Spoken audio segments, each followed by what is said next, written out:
இந்தாமா. எனக்கு பிடிச்ச பிஸ்கெட். தேங்க்ஸ் பா. பா எனக்குப்பா. அட ஆமால நீ இருக்கீல. சாரிப்பா, உனக்கு அடுத்த தடவை வாங்கி தரேன்.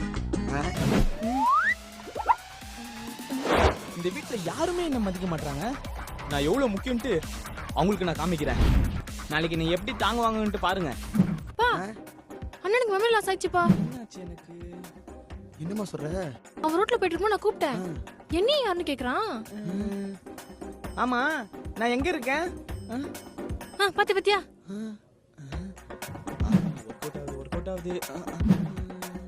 இதுக்கு என்னதமா வழி? இதுக்கு மாத்திரை மருந்தெல்லாம் கிடையாதுப்பா. நம்ம தான் அவனை பத்திரமா பாத்துக்கணும். கடவுளே. பேண்ட்ல தானே 200 ரூபா வச்சேன், எங்க போச்சு? தங்கச்சி என்னண்ணே? இந்த பேண்ட்ல 200 ரூபா வச்சேன், பாத்தியா? அண்ணே இந்த பேண்ட் நீ இப்பதானே போடுற? இது வேற பேண்ட் தானே போட்டுட்டு இருந்த? வேற பேண்ட் போட்டனா? நீ மறந்துருப்பேனே. ஆமால. Okay okay. அப்பாடா, 200 ரூபாய் லாபம். இப்படி ஏமாத்திட்டேன். என்ன ஏமாத்திட்டாவ? தம்பி நேத்து 2000 அமுச்சு விடும் சொன்னீங்களப்பா, அப்பா கொஞ்சம் அமுச்சு விட. நேத்து அனுப்பிச்சேன் பா. அதான் உங்களுக்கு நேத்து அனுப்பிச்சானே. தம்பி நீ என்ன அனுப்பலப்பா, நீ மறந்துருப்ப, கொஞ்சம் அமுச்சு விட. மறந்துருப்பனா?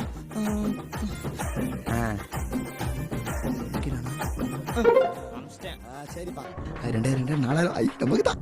ஐயோ நம்ம ஒன்று பிளான் பண்ணலாம் நினைச்சா நம்மள வச்சு இவங்க ஒன்று பிளான் பண்றாங்க. என்னாச்சு இவனுக்கு? அண்ணனுக்கு மெமரி லாஸ் ஆயிடுச்சு.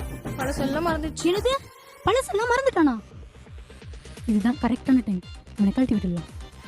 ஆமா இவங்க யாரு? என் கேர்ள் ஃப்ரெண்டா? கேர்ள் ஃப்ரெண்ட்லாம் இல்ல, உங்களுக்கு தூரத்துல ஒண்ணு விட்ட தங்கச்சி முறை. தங்கச்சி முறை என்ன மோனி?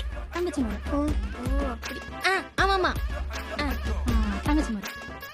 வரேன் ப்ரோ. டாடா. என்ன இவ இப்படி பண்ணிட்டு போயிட்டா? ஏய் எனக்கு கூட மெமரி லாஸ் ஆயிடுச்சு.